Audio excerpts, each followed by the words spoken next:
Video is on incapable versus unwilling. Shannon was incapable of helping me because of alcoholism. My dad was unwilling because he's a coward. A lot of people wasted a large quantity of resources on their assumptions. I allowed this. I shouldn't have. I should have blown my goddamn head off when I had the chance.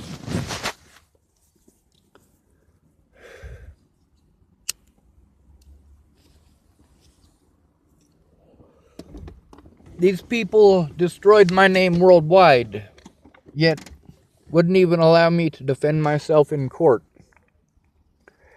My public pretenders refused to do their jobs. All of them. So what the hell are they getting paid for? What possible purpose could we have for wasting money on people like Amanda Balehash, Zoe Tanner, Stephanie Cotton, or Catherine Hay?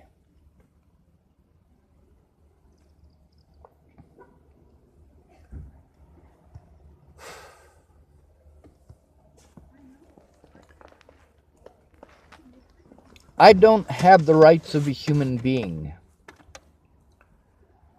At all points in time, I was prevented from making a report to the police. They did whatever they could to prevent me from making a report.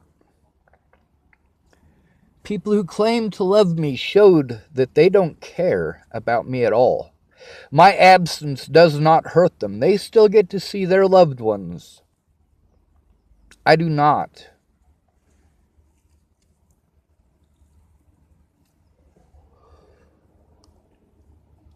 Lana and Amanda have a history of abusing me. Not physically, but financially and emotionally, they do. Same thing with Miss Jerry.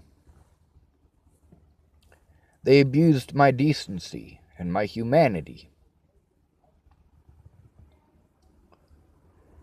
Many people did this.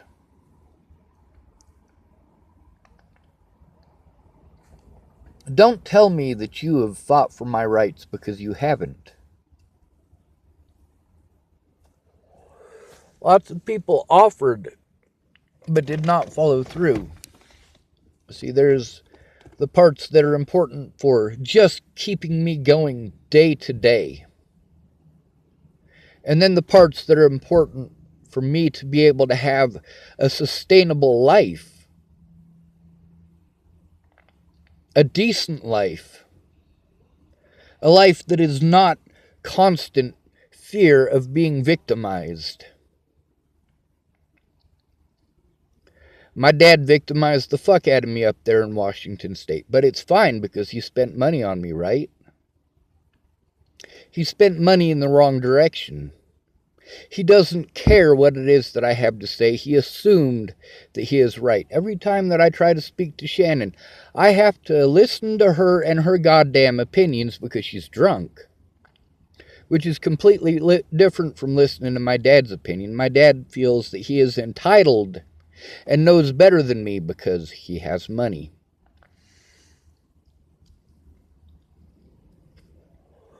When I got up there and realized he was driving an H2, I'm going to be honest, I was pissed off at the son of a bitch.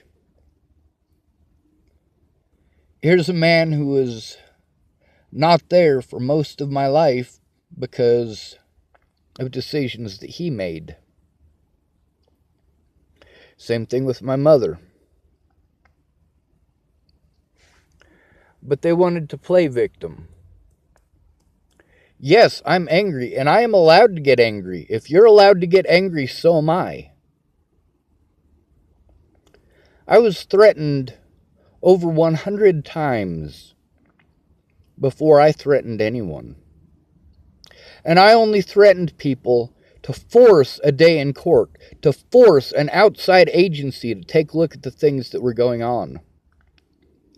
Now, that conversation on the phone with Dan Faber, yes, the Secret Service called him. That wasn't bullshit. That's the Secret Service. I did threaten to kill the President of the United States because I'm having the issues that the President keeps bitching and whining about and trying to stop in court. I'm not trying to stop them in court. I'm trying to get an honest court date. Meanwhile, there's this thing called a conflict of interest. The judges in my cases had a conflict of interest. My public pretenders, another conflict of interest. The fact that public pretenders exist is a conflict of interest to the American people.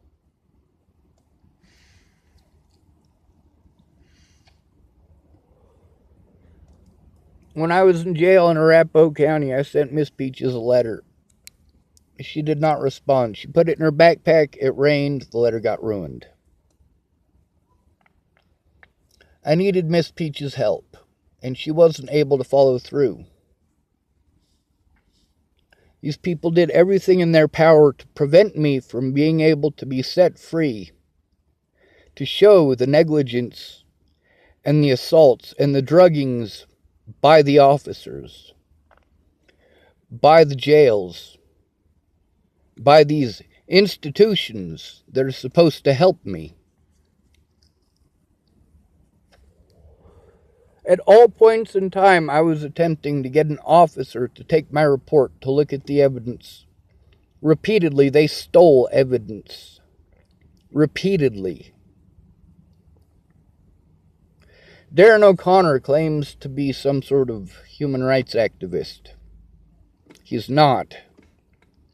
He knows that what happened to Zaid Atkinson and Sammy Leon Lawrence IV. He knows that it was a homeless issue and not a race issue. I spoke with him about that, and he admitted it.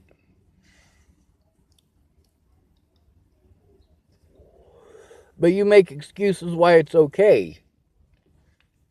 A lot of people on those posts about Zaid Atkinson claim that he deserved it for looking like a homeless person and for screaming because he was fighting for his rights. I was screaming, and I am condemned for it.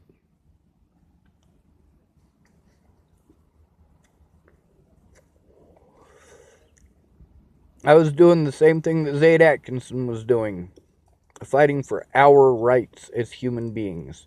But he has a house. He has a roof over his head, so he is more worth listening to than me. The slander against my name destroyed my life and made people unwilling to help me. And then you say that they're unwilling to help me because I scream. No, I scream because they're unwilling to help me. Cause and effect. If they had kept their word, I would not be screaming about them. I would not be screaming my father's name, Brian David Schwartz. I would not be screaming the name of Shannon Alvarado. Now, Rick McCormick, this man is a piece of shit in my book. See, between allowing me to defend myself and bashing me, see, I gave him the opportunity to defend himself. He chose to be an animal about it, to be a child about it. Fuck Rick McCormick. No, I don't think that he should have the right to raise a child. If he's going to raise his child to be a baby like that. See, while you guys are pissed off that I yell, do you pay any attention to why it is that I'm yelling? You want to be pissed off that I use the word cunt and bitch and whore. Meanwhile, you pay no attention to the context or why.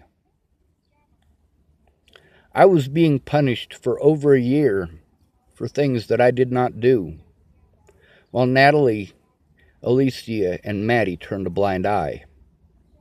When I tried to tell my friends what was going on, it was always their turn to speak, just like with Shannon Alvarado. I'm overwhelmed. That means that I'm not worth listening to. I'm overwhelmed, so that must mean that I'm unreasonable. I'm not unreasonable.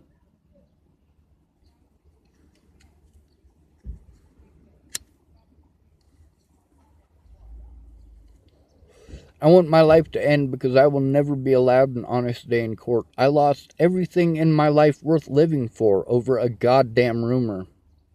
And everything was done to prevent me from being allowed an honest day in court. The criminal charges, the criminal court dates were not the important ones, the civil ones were. This is where these people get to pretend like they were victimized. Play like I harmed them. I did not. I was forced into extreme situations by people's unwillingness to do the right thing, to do what is legally the right thing.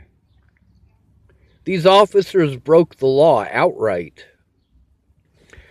My friends couldn't find the time, couldn't make the time to listen. And they all have the same excuses. The same excuses on rotation. Calling me family and then saying they can't help because of their family. My father should have been family. My mother should have been family. I want to kill myself every day because I was never allowed to defend myself. Not once did a police officer take my report in the state of Colorado. The one in the state of Nebraska, when I went in with Molly Smith, he went through the motions. He didn't actually do anything. Now, in order to get this evidence, I have a limited amount of time. And I don't have the resources to do that. There's a man who's going to send me some money. That money would have done me a lot of good last year. I need to be able to take Candace Bondurant to court for the things that she did. And Cara Mia, a.k.a. Cara Rogers. Jai Rogers. Mark Peterson. Aaron Cockerham needs to make a statement. Shannon Alvarado as well. I do not believe that any of these people are capable of being honest because of fear. Meanwhile, they get to see their friends and family, so they don't understand the severe amount of emotional turmoil that I've endured, in addition to the physical abuse, the physical torture, mental torture, and officers are allowed to do this. These officers should have recorded everything, but they didn't. They broke the law repeatedly, and it's fine because they called me mentally ill. Go fuck yourself, America.